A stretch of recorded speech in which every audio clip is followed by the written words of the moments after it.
Today we're going to look at chapters 13 and 14, but as a quick recap for chapter 12, remember that she wrote a diary and they put it into newspapers using the BBC, and basically what happens is people figure out that it's her dad accidentally mentions it, and her friend Moniba picks up on it.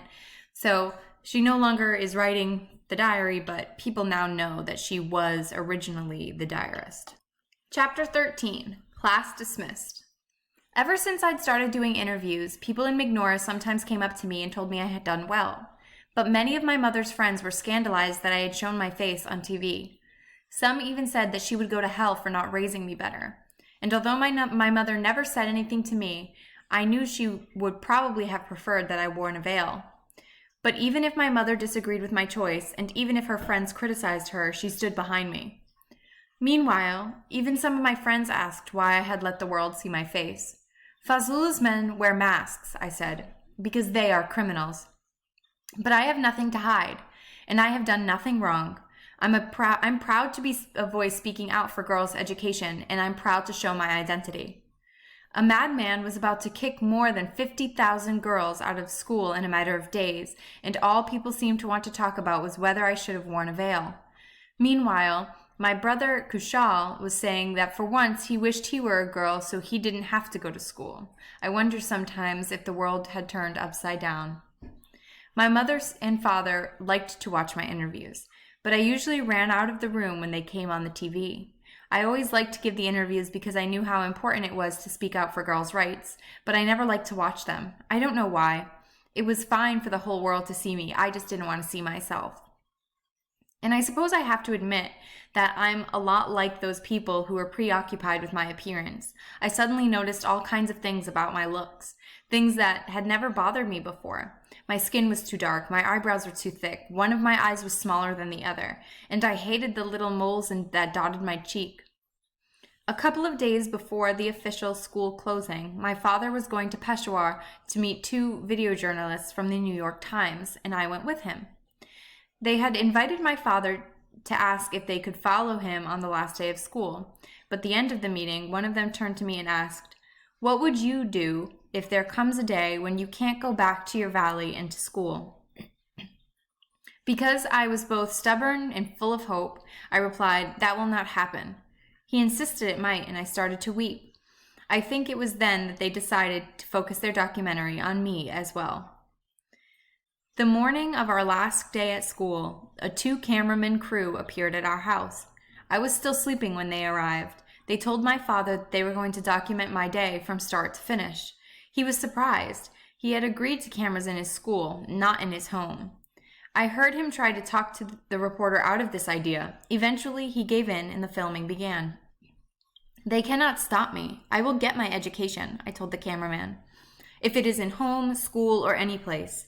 This is our request to the world. Save our schools, save Pakistan, and save our SWAT." I sounded hopeful, but in my heart I was worried. As my father looked at me, smiling uncomfortably with a mixture of pride and sadness for his daughter, I pictured myself stuck at home reading whatever books I could find until I ran out of books. I was 11 years old. Was my schooling really going to end now? Was I going to end up like girls who quit school to cook and clean? What I didn't know was that my words would reach many ears, some in distant parts of the world, some right in SWAT in Taliban strongholds.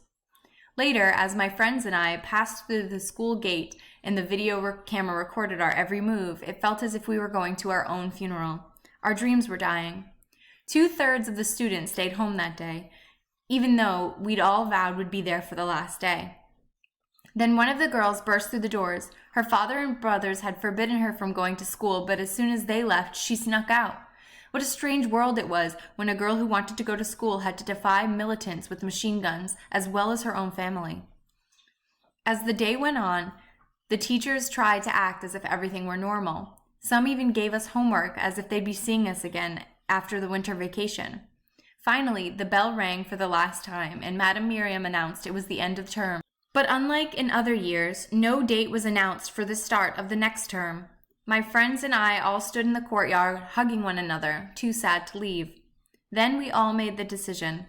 We would make our last day our best. We stayed late just to make it last as long as possible. We went over to the elementary school building where we'd all started as children and played the games we'd played when we were little. Mango Mango, Hopscotch, Parpatuni. We played silly games, sang nonsense rhymes, and pretended that, at least for those few hours, there were no Taliban. Unfortunately, on that day, Moniba was not talking to me because we'd have a fight a few days earlier. When I got home, I cried and cried.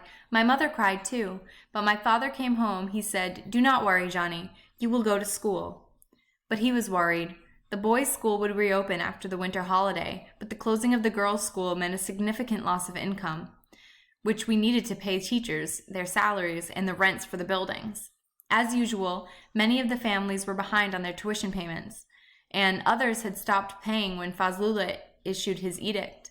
My father had spent the last few days before the holiday trying to find a way to pay the rents, the utility bills, and the teachers' salaries. That night, the air was full of artillery fire, and I woke up 3 times.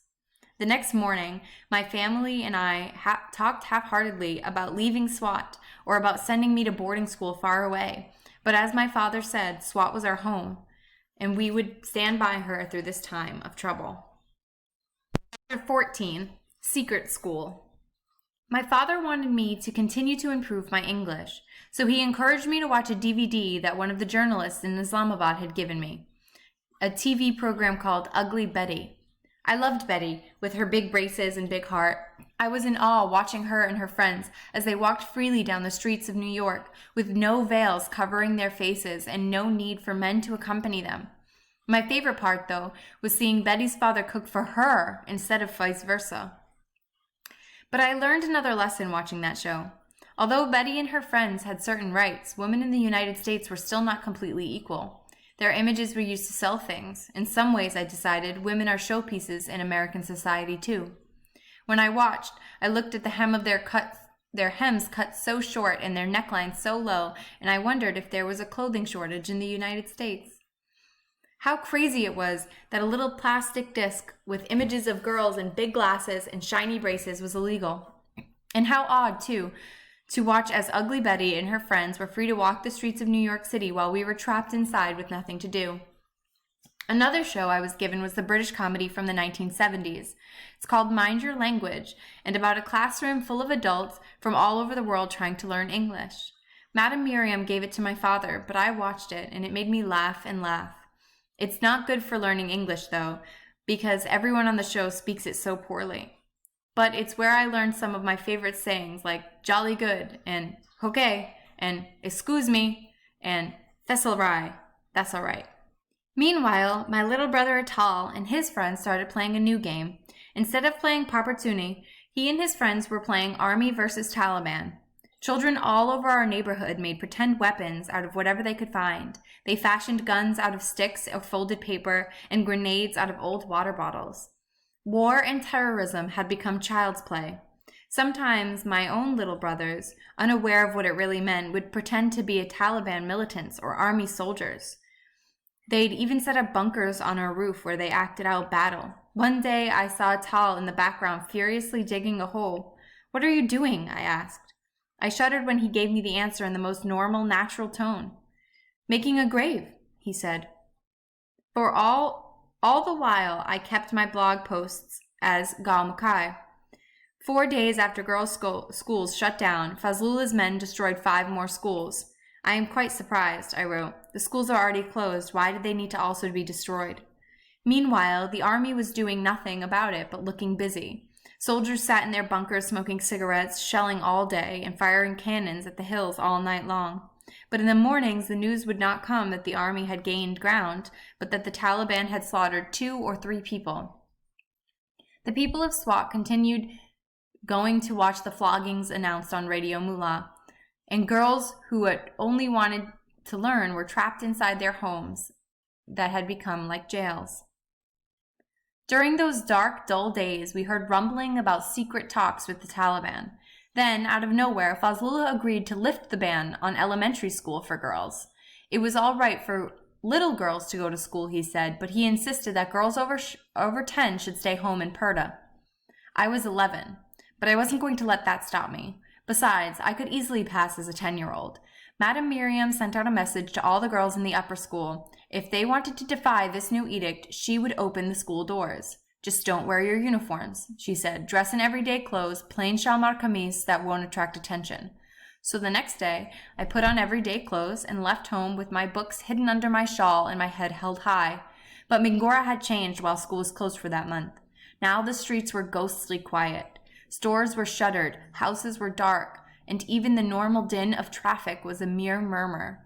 More than a third of the population had fled. My friends and I were a little bit scared as we made our way to school on that first forbidden day, but we had a plan. If Talib stopped us, we would say, "We are in grade 4. When I got to school that morning, I was more elated than ever to walk through the gate. Madam Miriam was waiting for us, giving each girl a hug and telling us we were brave. She was brave too, of course. She was taking a big risk being there. Girls like us might get reprimanded. A grown woman could be beaten or killed. This secret school, she said, is our silent protest.